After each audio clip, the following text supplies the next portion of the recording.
tentang seorang pegulat dari Jazirah Arab yang bernama Rukhana. Saya pernah sampaikan beberapa pertemuan yang lalu di masjid kita ini, tapi saya ulangin sedikit. Rukhana ini badannya kekar, orangnya kuat, terkenal suka menjual jasa tenaganya hanya untuk memamer, dan memang belum pernah kalah, subhanallah.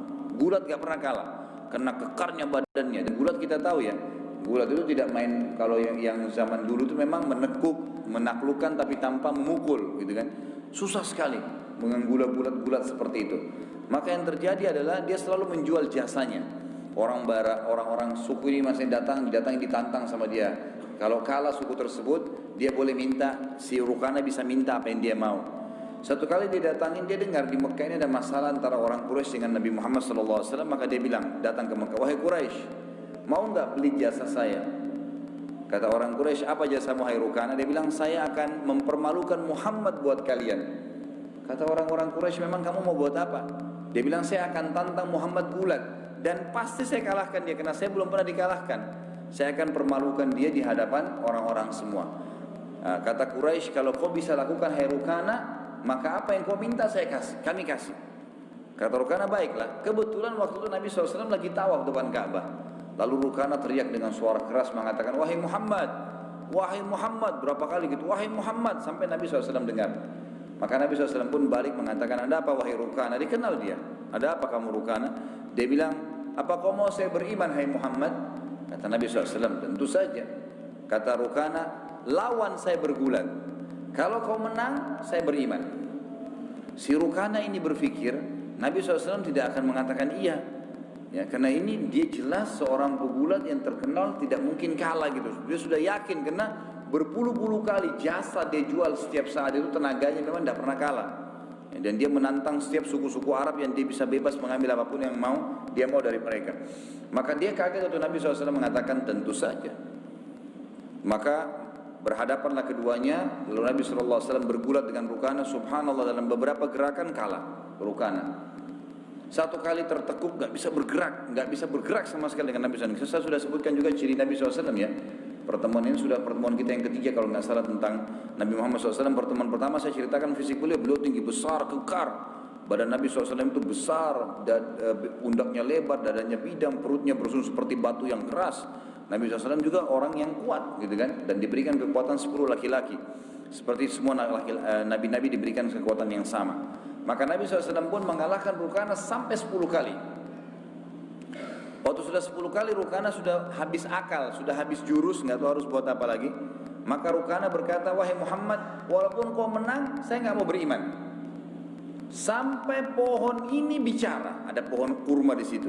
Subhanallah, waktu dia bilang sampai pohon ini bicara, tanpa Nabi SAW suruh pohon itu tiba-tiba mengeluarkan suara. Satu Mekah dengar, asyhadu an la ilaha illallah wa anna Muhammad Rasulullah. Dan ini disampaikan oleh para sahabat dalam hadis sahih, bahwasanya pohon tersebut mengeluarkan suara, bukan cuma suara biasa, mengeluarkan suara syahadat. Subhanallah, gitu kan? Dan ini sebuah mukjizat untuk Nabi Sallallahu Alaihi Wasallam. Ini kalau pegang buku bisa lihat halaman 76, poin nomor 5 tentunya. Kemudian juga Nabi Sallallahu Alaihi Wasallam di poin ke-6 beliau sebutkan tentang kuasa beliau terhadap pohon, yang masih pohonnya. Tadi ada pohon memberikan kesaksian, orang Badui tadi yang masuk Islam, kemudian Rukhana, dan ada satu lagi. Nabi Sallallahu Alaihi Wasallam seringkali jemaah sekalian kalau lagi ceramah di awal-awal Islam, beliau seringkali sandar di sebuah batang pohon kurma yang besar. Jadi zaman Nabi SAW itu batang kurma ditebang atasnya, ditebang bawahnya, ditancapin di tanah, lalu direntetin jadi menjadi tembok gitu.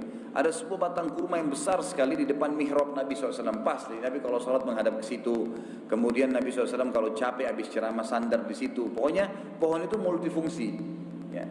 Ada seorang sahabiat Nabi, dalam hadis Bukhari dikatakan seorang sahabiat Nabi perempuan berkata, ya Rasulullah, saya lihat anda letih sekali kalau ceramah, anda selalu capek sandar gini. Bagaimana saya punya seorang pegawai, ya kalau kita sekarang kita katakan pegawai yang mahir membuat kayu, memahat kayu. Mau nggak saya buatin mimbar? Kata Nabi SAW, silahkan, buat aja, gitu kan? Maka ibu itu pun menyuruh pegawainya untuk membuat mimbar. Tidak disebutkan waktunya berapa lama. Setelah mimbar tersebut jadi bertepatan dengan hari Jumat. Maka Anas bin Malik radhiyallahu anhu pembantu Nabi sallallahu alaihi wasallam berkata, dan perlu Anda tahu masjid Nabi di zaman dulu itu tidak ada atapnya ya. Jadi zaman dulu itu cuma tembok saja, karena Madinah itu bisa dikatakan mungkin 5 tahun sekali baru hujan. Hujannya pun cuma sebentar, paling 15 menit, 10 menit, sebentar sekali hujan. Jarang sekali hujan, bisa dikatakan tidak hujan lah gitu. Jadi zaman Nabi SAW memang atap itu tidak mesti dibiarkan terbuka, jadi ada udara, sirkulasi udara. Hujan ya basah gitu kan, panas ya panas, ya, seperti itulah. Maka Anas bin Malik berkata, saya pun melihat Nabi SAW waktu lihat mimbar tersebut naik ke atas mimbar, dan mimbar itu terdiri dari 3 anak tangga.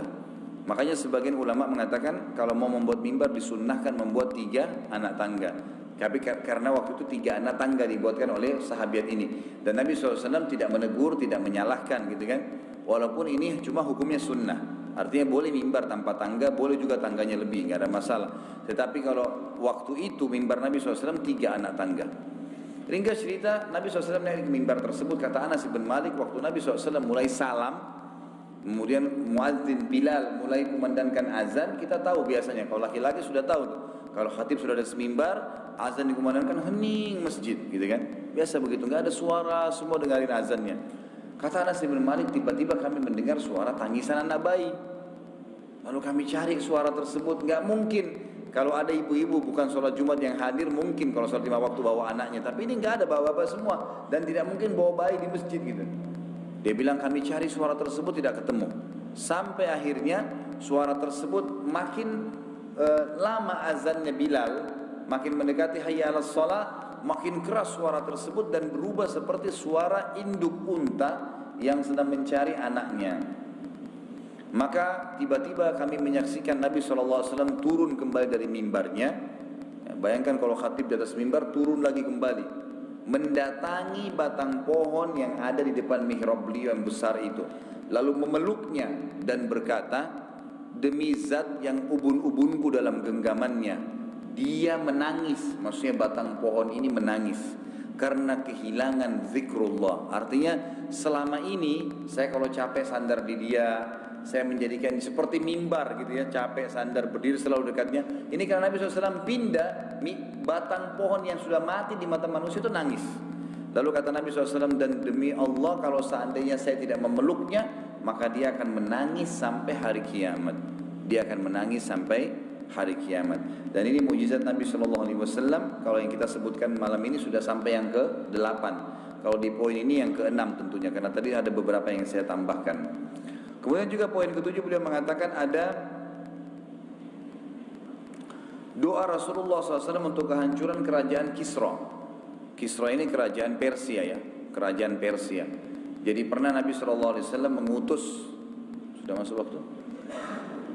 5 menit lagi. Pernah Nabi SAW mengutus sahabat-sahabatnya. Ya, kalau kita sekarang duta, pergi ke Raja Romawi, aja masuk Islam, Raja Kisra. Beberapa raja, Najasyi di Afrika, semua menerima. Ada yang masuk Islam, ada yang memberikan hadiah, tapi Raja Kisra ini emang sombong dia.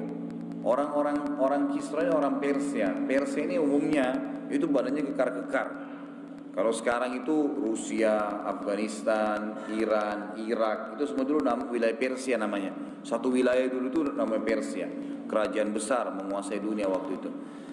Maka waktu tiba sahabat ini mengantar surat Nabi SAW, Kisra lalu membahasakan dalam bahasa dia, bahasa Persia kepada penterjemahnya, siapa itu Muhammad, ngaku-ngaku Nabi dan meminta saya tunduk pada dia. Ya, kemudian dia suruh sahabat yang mengantar surat untuk dibunuh. Maka tibalah berita kepada Nabi SAW bahwasanya si Kisra merobek surat Nabi SAW dan membunuh utusannya. Maka kata Nabi SAW, mazzaka risalati mazzakallahu mulka. Dia telah merobek suratku, maka Allah juga akan merobek kerajaannya. Maka ternyata sebelum meninggal Nabi SAW telah terjadi kekacauan di kerajaan Kisra. Dan akhirnya di zaman khilafahnya Umar bin Khattab, seluruh wilayah Kisra akhirnya dikalahkan oleh kaum muslimin. Dan Nabi SAW mengatakan segelintir dari sahabatku akan merebut Darul Bayda, sebuah istana putih milik Kisra. Jadi cuma beberapa sahabat saja yang masuk, dan itu betul memang. Beberapa sahabat Nabi SAW terbukti perkataan beliau masuk ke istana Kisra. Kisra sudah lari, semua sudah lari, ninggalin wilayah tersebut dan akhirnya masuk Islam semua. Dan subhanallah, setelah masuk Islam semua wilayah, umumnya wilayah Persia, kalau anda belum tahu maka 6 orang imam hadis kita dari wilayah Persia. Imam Bukhari itu dari Rusia, Imam Muslim dari Nisabur, itu wilayah Rusia juga. Imam Nasai, Abu Dawud, Tirmidzi, Ibnu Majah, ini semua orang-orang Persia. Justru karena Islam sudah diekspansi ke sana, akhirnya mereka mengenal Islam, mereka hafal Quran, mereka jadi ulama hadis. Mereka jadi ulama hadis. Ini juga salah satu manfaat kalau ada Islam yang diekspansikan ke wilayah. Saya juga sering ditiberatkan jemaah sekalian, ada pemahaman yang keliru. Kita menganggap jihad itu hanya akan terjadi kalau kita membela diri. Bukan. Jihad itu bisa dengan dua keadaan. Bisa kita membela diri kalau diserang, atau memang muslimin punya pemimpin yang kuat, lalu dia menyuruh jihad, ekspansi Islam. Tawarkan wilayah-wilayah yang belum kenal Islam, masuk Islam, kalau nolak bayar upeti, kalau nolak perang. Memang begitu. Nah, selain mereka masuk Islam, maka disebarin Islam. Itu kebanyakan seperti itu.